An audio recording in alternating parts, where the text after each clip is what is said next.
All right. I think it should be showing it now. First of all, welcome to Innovation to Execution, turning your ideas into a plan that gets done. I'm really excited to share this presentation with you today, and thank you so much for taking time out of your afternoon to spend it with me. Before we get started, just a few housekeeping things. So first of all, if you haven't been in Hopin before, and I'm no Hopin expert by any stretch of the imagination, you should be seeing my window with myself in it, and then there'll be a dark window that Lauren, our who's helping to moderate, she's here also, and then you should also be seeing the screen here. If you double click on the presentation window, that will make it bigger so that you can see what we're doing here. Also, the session is being recorded, so no obvious notes. You'll be able to have access to the session afterwards. And also there'll be some templates that I'll be going through that you'll be able to see, and those are available afterwards if you want to drop me a note, as well as if you'd want a 20-hour or 20-minute office hours session afterwards to kind of help you get started. I am happy to do that as well. So with that said, we'll kind of dive into it here. So about me, my name is Lynn Hargreaves, as I mentioned. I am the founder and CEO of Hargreaves Consulting. I focus on helping small businesses maximize their day-to-day operations and also help get their most important things done. So the focus area that I have is really on strategic planning and execution, operations, and project management. And I've worked with companies from little tiny ones up to Fortune 50 companies. And all of them, what they have in common is that I just help them get things done. So I would love to help you get some things done as well. And so hopefully this presentation will get you on your way. And then if you have questions, you can feel free to drop me a line afterwards. Okay, so today's agenda, we're going to talk about a few things. First, we're going to kind of level set and get some foundations under our belt so we're all kind of talking in the same language. And that would be strategic planning versus strategic execution. We're going to talk about definitions of goals, strategy, objectives, and tactics, which are often used interchangeably, but aren't actually the same. So we'll talk a little bit about that, and then how you break down those big ideas into smaller, more digestible chunks, building in some accountability to your plan, and then tracking your progress. So does anyone have any questions before we dive into that? There's no questions right now. Okay, thanks, Lauren.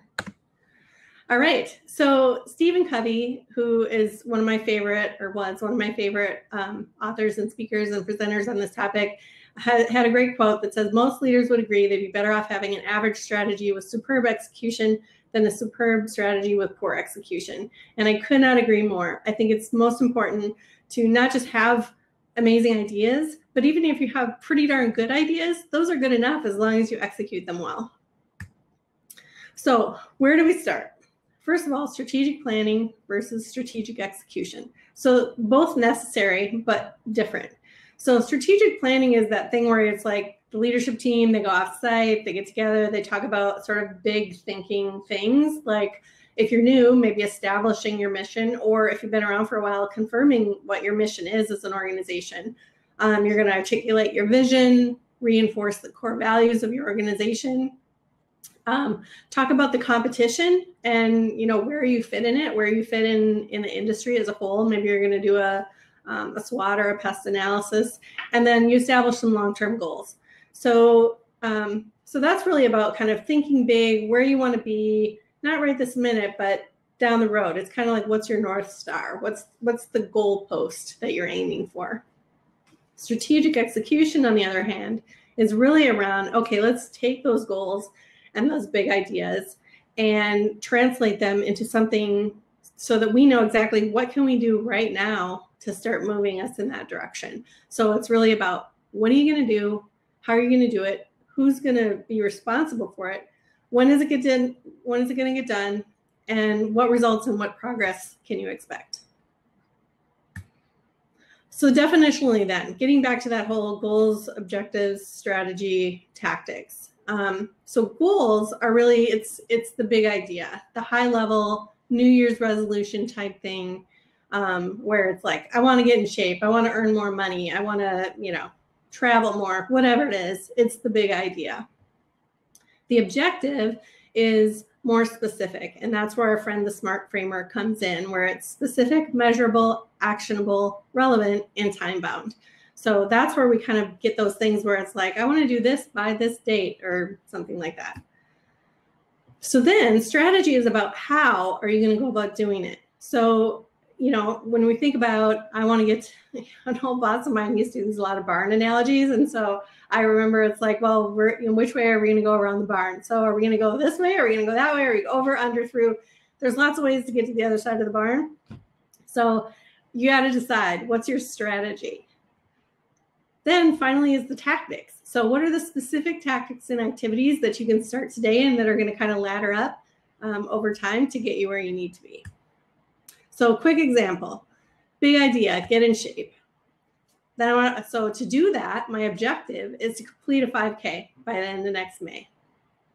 How am I going to do this? Well, I am going to join a training program. There's lots of other ways. I could just register for one and sign up and just go. But I want to actually plan for it. So then my specific tasks and activities that I'm going to do are, I'm going to register for a Couch to 5K program. That's a training program. Let's say I'm going to need to buy some running shoes. I'm going to start training 3 times a week, and then I'm actually going to run that 5K next May. So that's kind of how we get to we have a big idea.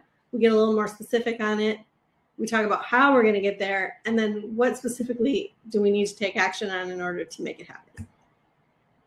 So then we have accountability. So I think everybody's heard the quote, if everybody owns it, nobody owns it. And that is so true. It's kind of like those group projects where nobody really takes responsibility for anything, but it's still due.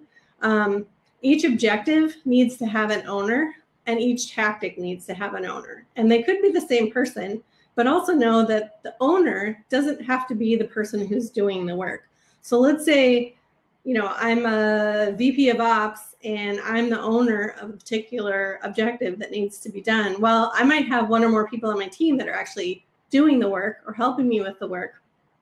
But that doesn't mean I don't own it still. I'm still responsible for making sure that whoever's helping me, that we all get it done. And then finally, deadlines. So a goal without a deadline is a wish. There's a million different flavors of this quote, but the idea is, unless you put a deadline in place, you're really not planning to complete anything. So every objective should have a deadline, and every tactic should have a deadline. And as you're going through this in your planning process with your team, don't forget to identify dependencies and risks. And I know that sounds like a total snooze fest, like dependencies and risks. It sounds like insurance, like no offense to anyone who loves insurance, but like, it's all about figuring out, okay, if I need to do this particular project and it relies on this particular system, but another person has a project to upgrade that system, I can't do my thing until they've done their thing. And so understanding that up front is going to be much more helpful than getting to the point where I'm ready to go, and now I have to sit there for 2 months while we wait for the upgrade project. So having that full conversation with the team is so important. All right, so any questions so far, Lauren? See any questions right now? Okay, awesome.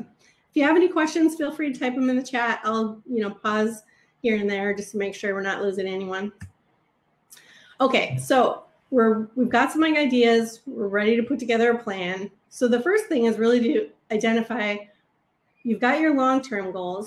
These came out of your strategic planning. And so maybe those are 3 to 5 year goals. It kind of depends on where you're at in your organizational maturity and also what industry you're in. For example, if you're a startup and you've only just started, there's a whole lot that's going to happen in that first year. So maybe a 3-year or a 5-year goal is just way too far out there. 1 year is completely fine. Or maybe you're in construction or in real estate or something, and you have capital expenses and things you need to plan out further in advance. Maybe a 5-year plan is more appropriate. In general, for an established business, 3 years is about right. Then you're going to establish your first year goals. So what do you need to do in that first year in order to set you up for years 2 and 3? Then once you've got your first year, you're going to determine what the objectives are for each goal. So you might have, you want to get out here somewhere. You might have 3 different goals that are going to get you there. You need an objective for each goal. What's the specific thing that's measurable that you're actually going to get done? that's going to get you there. And then the strategy, the tactics, and then the owners for each objective and tactic, and then figuring out the deadlines.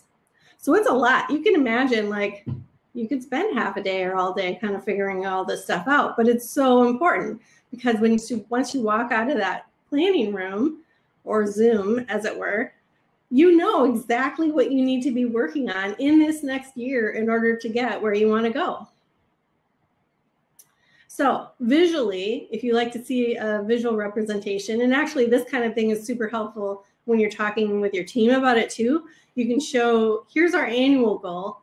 Here's the specific goals underneath it that are going to get us there. And then there's an objective, or, you know, maybe there's 2 objectives or 5 objectives, but each one is going to have specific objectives.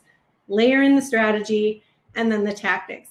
And your teams might even help you determine what those tactics are, and maybe even the strategy too, to say, you know, hey, we have a better way, or, you know, get them involved in the planning process.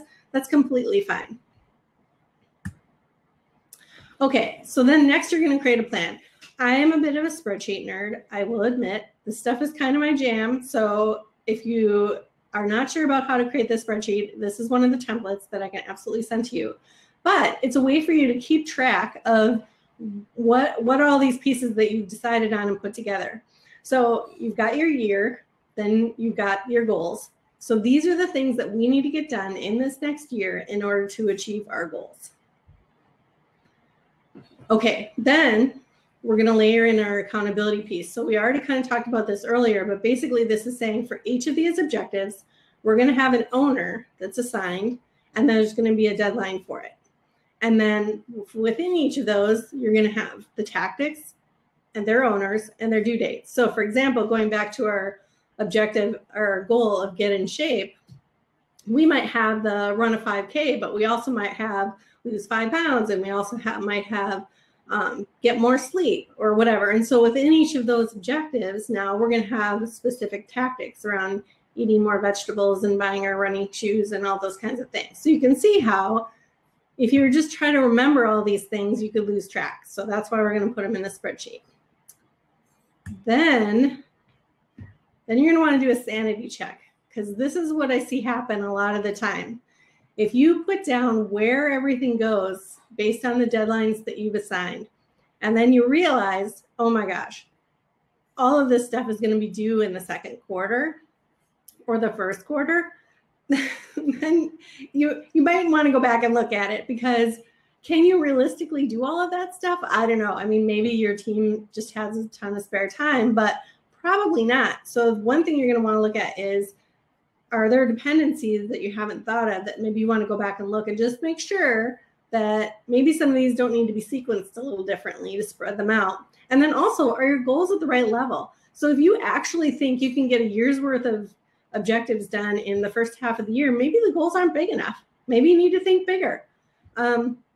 So that's why this step exists, is to really say, like, what do we think we can do, and when are we thinking we're going to do it, and is that reasonable?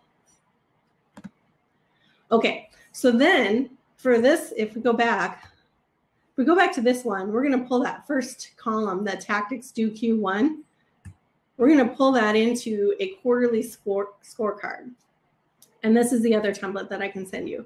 But basically it says, okay, all the things that were done in that first, or that are due in that first quarter, we're going to put them into this spreadsheet so we can track them every week. So when our team gets together every week, we can look at them and say, okay, Jane, are the objectives that you're responsible for, are they on track this week? And are we feeling good about it?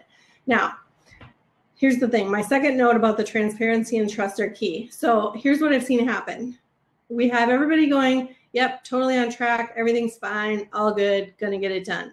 And then in the last month or the last few weeks of the quarter, people are like, oh, it's red. It's blocked. I'm not going to be able to get it done.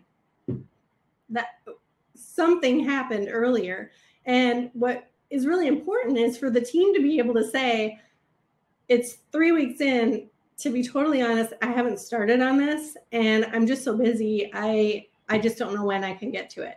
So there's a couple things that the team can do. So let's say you're going to swarm that. So you're going to say, all right, well, first of all, are you the right person to own it? Because maybe you just literally don't have bandwidth to do it. So let's find someone else who has the bandwidth to do it. Or maybe it's like, no, this person really is the right person that needs to do this work. Can we take some other things off their plate to free them up because this thing is really important that needs to get done? The only way those conversations happen is if everybody agrees that there's no blame and shame in saying I didn't get something done, because you need to know for your business what's going on. And if things aren't happening, then you need to know why, because that's an opportunity to either fix a process or a system or add a resource or whatever it needs to be to help you be successful. Okay, so then at the end of the quarter, you're going to take a step back and you're going to review, did we achieve all of the objectives and tactics that we had set out at the beginning of the year or the beginning of the quarter? And are the ones we have planned for next year still the right ones? So for example, you might have a situation where there was something that didn't get done. Some event happened outside of your control. The thing didn't get done. And now because of that change, it really doesn't matter. Well, we're not going to continue to do it just because we put it on the spreadsheet 3 months ago. We're going to say, okay, we don't need to do that anymore. And the reason we're not doing it is because this external thing happened. Similarly, we might say, well, the person that was responsible for that left the company a month ago, and so it didn't get done and we haven't replaced them. And so now we need to look and see, same question, does that thing still need to be done? Can we still get it done? And is it something that we want to put on the schedule for this next 90 days? So the idea is to be, again, super transparent and honest with yourselves and the team about what are the things that we can reasonably get done in order to get us to our goal. And so hopefully at the end of your quarterly review session, you kind of walk out knowing, okay, we have a plan for the next 90 days. The previous 90 days, we're not gonna bother stewing about it if we didn't get stuff done or whatever. We'll, celebrate the highs and forget about the lows and move on, because otherwise if we keep dragging things along with us, that's not helpful. So we're focused on the next quarter and then we move ahead. And then it's just kind of a rinse and repeat. So each quarter, we establish what we need to get done, we track how we're doing, we review what we actually got done, and then we plan for the next quarter. And then when you get to the fourth quarter, you can kind of do your annual planning again, where now it becomes a new rolling 3 years or a new annual goal. And you establish what those goals are, establish your quarterly plans or objectives, and then you track them going forward. So it's kind of that process of taking the big thing, figuring out how you're going to get there, and then just executing on the tactics, getting the things done. And there's opportunities too, when I think about keys to success, is to be realistic. So be realistic about what you can actually accomplish in a reasonable day. I know a lot of people think, oh, there's all these things, especially in a new business or a startup. There's so many things to do and there's so many hats that you're wearing, but you can't do everything and you can't do it all at once. So prioritize the most important things and focus on getting those done. And also be transparent. So when you're having conversations with the team, again, if somebody's super busy and they're doing all these things that need to be done, there's no shame in saying, I am not going to get this done and here's why, and having the team help and figure it out. Also be diligent. So don't let it stop. So if you hit a bump in the road or something gets delayed for a week or whatever, keep on going. I think it was Winston Churchill that said, if you're going through hell, keep going. I mean, that's really what it is, right? You can't let the bumps in the road knock you over. And so you just have to keep going. And then be adaptable. So again, there's going to be bumps in the road and there are going to be things that happen that throw you off course. And that's okay. Just because you put it in a spreadsheet doesn't mean you're going to, fall apart if things don't happen exactly as they should. It's a plan and you're going to follow the plan as best you can. But when things come up, be kind to yourself. Know that it's okay that things didn't go well. But as long as everybody's transparent about it, about what happened, why it happened, and all of that, then you can plan for it and you can do better in the future. Any questions at all, Lauren? No questions right now. All right, awesome. Well, I know I whipped through that really, really fast. There are a couple templates. So the templates that I mentioned, I also have a free office hours session if you like. So there's 20 minutes of time to help you either plug some things into the spreadsheet, I'm totally happy to help you do that. Or maybe just think through, how do we manage our meeting? What should the agenda be? I can help you with that as well. And then, of course, if you need help with your strategic planning or strategic execution sessions, please reach out and let me know. I've got all my social things there.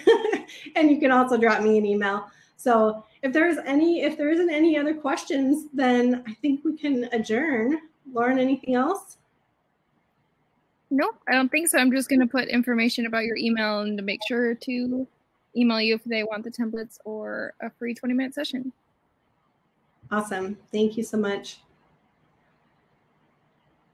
Well, thank you everyone for joining. I really appreciate it. It's been a pleasure sharing this stuff. As I was saying, it's kind of my jam and I get excited about it. So if you'd like any help with it, I'm happy to do that. And with that, have a great rest of your day.